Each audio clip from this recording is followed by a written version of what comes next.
And good morning, good afternoon, good evening, and welcome to this segment of AJS 225 Criminology at Mesa Community College. I'm your facilitator for this course, Tim Saya, and for the next few minutes we're going to be discussing criminological theory and punishment. Or in other words, why do we punish crime? Well, we punish crime because, in the words of a mentor of mine that told me right at the start of my police career, he said, we can't change the way criminals think. The best we can do is change their behavior. And what that means for our discussion is that punishment provides an incentive to change behavior. Because, as any psychology professor is going to tell you, the only person who can change their thinking or their behavior is the person themselves. All we can do is provide incentives, and that's what punishment is all about. With that said, let's take a look at punishment ideology. Now, society will tend to believe in a punishment theory that reduces crime, and different societies will have different ideas as to what particular theory works best for them, or what they think will work best for them. And they will often express these ideas politically, usually at the ballot box, when it comes time for electing judges, legislators, chief executives, and so forth, sheriffs, mayors, judges, city councilmen, congressmen, senators, and so forth. They're going to elect those people that share their particular ideas. And when the political figures are in office, their legislation will reflect what the electorate wants, or what they think the electorate wants. That is, if they want another term. And if they want another term, they're going to do exactly what the electorate tells them to do. And so these theories end up driving practice, and that's really the one reason why we're in this course, to learn what theories are driving practice and how they are driving practice. With that said, let's take a look at some primary punishment theories. There's typically about 5 primary punishment theories that we see in our reading, and they are retribution, which has been around probably for as long as man has been around. Restorative justice, the relatively new kid on the block. Rational choice or deterrence theory, which we'll be discussing at a later time, as well as incapacitation and rehabilitation. We'll be discussing those at a later time. But our discussion today is going to take the first 2 theories, retribution and restorative justice. Since retribution has been around for a very long time, we'll talk about that first. Retribution is an ancient theory of punishment, and it's been found even in Babylonian times, in ancient Babylonian writings. It's also been mentioned in the Old Testament, usually in the books of Leviticus, Deuteronomy, and Exodus, have made mention of retribution as punishment. Prior to the age of government and civilization, retribution was the punishment of choice that usually occurred between families, clans, and so forth. Usually what happens is, somebody stole my livestock. I'm going to hurt them. Or somebody hurt the member of my clan. I'm going to hurt them back. An example of which, of course, is the Hatfield-Mccoy feud, which was a feud between clans and families that occurred in the Kentucky and West Virginia area in this country not too long ago. In fact, one of the first homicide cases I was involved in involved a member of the Mccoy clan who left Kentucky to avoid the inter-clan violence and ended up becoming a murder victim, ironically, on their own. And so the problem is these blood feuds tended to last generations and stretched into the tens and hundreds of years. And so it wasn't safe and therefore wasn't conducive to civilization. And so the government stepped in and told these people, look, we're going to be in the retribution business. If you have a problem, you bring it to us and we will take care of your problem for you. You're not going to take care of it on your own. The idea behind retribution, of course, is trying to achieve balance after a crime. Since government got themselves involved in the retribution business, the idea was you, instead of hurting an individual, it was the government that you hurt. And the government said, I'm going to balance this out. You owe me a debt, and you're going to pay that debt. And so it was all, and that's how the government got into the retribution business. Since retribution has been around for a very long time, they've managed to pick up a few proponents along the way. One of those proponents is Immanuel Kant, who was a philosopher and criminologist in Germany. And when he wrote that man, of course, is a free agent. And what that means is the man has free will. He can do what he wants, when he wants to do it. And so, as a result, the government or the state has to respond accordingly. They have to respond in a retributive manner to a man who decides to transgress against the state or commit a crime, in other words. And so they have to be able to do that up to and including capital punishment. On the other hand, one of the biggest critics of retribution is Jeremy Bentham, which is kind of strange because Bentham originally favored corporal punishment, which usually meant whipping, putting people in the stocks and things like that, as punishment for criminal activity. Well, over the years he changed his mind and he decided that retribution actually inspires more crime. And one of the stories that Bentham would tell would have happened to do with the Irish Revolution, where a government agent had just executed one of the rebels. And his father received a visit from the government, and they said, here's your boy's head. He's not going to commit any crimes anymore against the state. The father replied, my son has many heads. And what that meant was, what Jeremy Bentham tried to say in that little story was, retribution may actually inspire more crime because the aggrieved party is going to want some payback. Retribution in use involves, of course, giving criminals what they deserve, and that's usually a nice little sentiment that usually goes down well at election time when our elected officials want to get reelected. What that refers to is lex talionis, or just deserts, which means that lex talionis, of course, is the Latin for the law of retribution, which means that the punishment I visit upon you will be proportionate to the offense you've committed against me. And that's basically what it comes down to, is the consequences proportionate to the offense.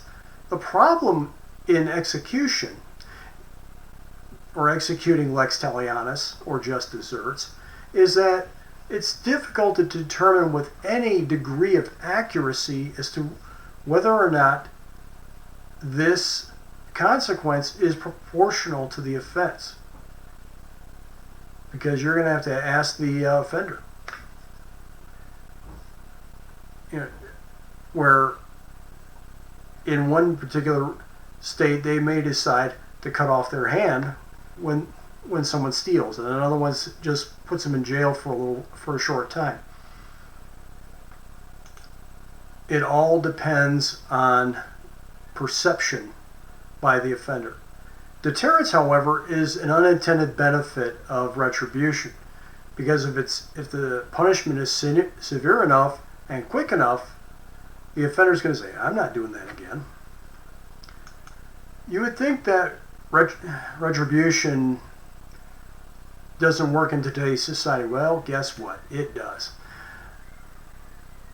The two retributive punishments are, of course, corporal and capital punishment. Corporal punishment means to punish the body.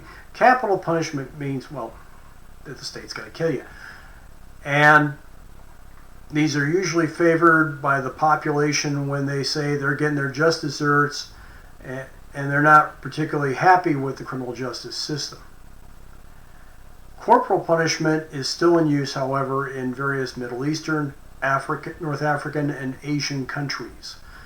And you may have heard about some folks getting in trouble because they got caned for vandalizing cars in a certain Asian country. But that's retribution. With that said, let's take a look at the new kid on the block, restorative justice. The idea behind restorative justice is to make the victim whole while socially reintegrating the offender. We don't have the patent on this. This is actually a Native American concept and is relatively new to non-Native society.